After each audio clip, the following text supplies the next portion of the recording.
Hola, bienvenidos de nuevo a este curso de Introducción a la Programación con Python. En este vídeo seguimos con funciones, es el segundo vídeo sobre funciones. Hemos visto cómo definir funciones, todas las funciones dependen de un argumento, o no necesariamente, pero típicamente tienen un argumento, y podemos definir también argumentos por defecto. Esos son argumentos para los que fijamos el valor, pero ese valor se puede cambiar si es necesario en una ejecución de la función. Lo haríamos de la siguiente manera, veamos un ejemplo. Volvemos con la sucesión de Fibonacci que tanto nos gusta. Entonces, tenemos una función que genera una lista con los primeros términos de la sucesión de Fibonacci que son menores que un entero dado, que es uno de los argumentos de la función. El primer argumento de la función, ese no es un argumento por defecto, pero sí son argumentos por defecto los dos primeros términos de la sucesión de Fibonacci. Podemos inicializar la sucesión de Fibonacci como queramos, típicamente 0 y 1 son los primeros términos, o 1, 1. En este caso ponemos como defecto esos argumentos. Primer término de la sucesión de Fibonacci 0, segundo 1. A igual a 0, B igual a 1.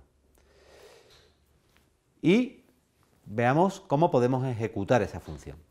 Si hago fibon 5, fibon el nombre de la función, entonces simplemente se ejecuta la función, es decir, se genera la lista de los 5 primeros términos de la sucesión de Fibonacci que son menores estricto que 5, inicializando la sucesión con los valores 0 y 1. Si hago fibon n igual a 5, a igual a 1, b igual a 3, también podría escribir fibon 5, a igual a 1, b igual a 3. Cuando cambio argumentos por defecto sí que tengo que indicar el nombre del argumento, pero el nombre del argumento que no es por defecto no tengo por qué. Pues entonces se generan los términos de la sucesión de Fibonacci que son estrictamente menores que 5, pero inicializada esta sucesión con el primer término 1 y el segundo término 3, y si hago fibon 5, b igual a 2, se generan los términos de la sucesión de Fibonacci estrictamente menores que 5, pero inicializando la sucesión a igual a 0, porque no he dicho que cambie el primer término, pero b igual a 2, el segundo término sí lo cambio. Veamos que efectivamente ese es el efecto.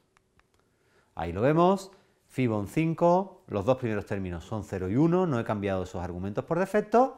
Los siguientes términos, pues, son los correspondientes de la sucesión de Fibonacci, que son estrictamente menores que 5.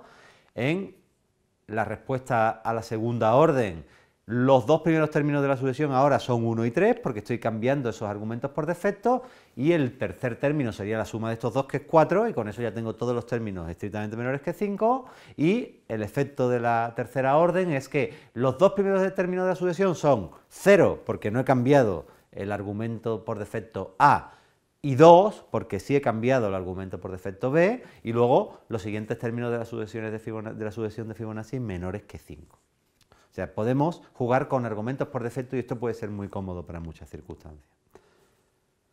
Otro tipo de funciones que son también muy cómodas son las funciones en línea. Se llaman funciones lambda. La podemos definir en cualquier parte del documento, en una línea, sin tener que definirlas aparte y llamarlas directamente.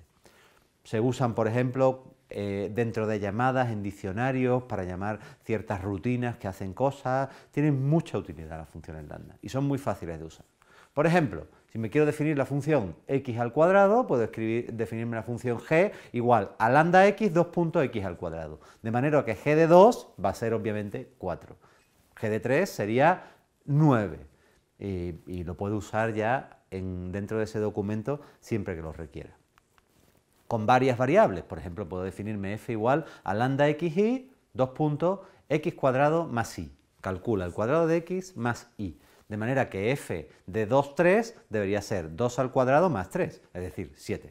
Efectivamente, ese es el resultado. Vamos a rizar el rizo con otro ejemplo. Importamos el módulo math y defino la función seno de w, que devuelve lambda de t, lambda t, 2 puntos seno de t por w. Es decir, la función seno me devuelve una función que me calcula el seno del argumento que yo le dé por la w que yo haya metido en la función. Es decir, por ejemplo, yo hago f igual a seno de pi y f es la función seno de pi por x en cada caso. De manera que f de 1 sería el seno de pi y f de 0.5, de 0,5 sería el seno de pi medios en este caso. Efectivamente, obtenemos los valores correspondiente a eso. O sea que hemos definido una función que a su vez devuelve una función, usando una función lambda. Bueno, esto es todo por este vídeo. Muchas gracias por vuestra atención.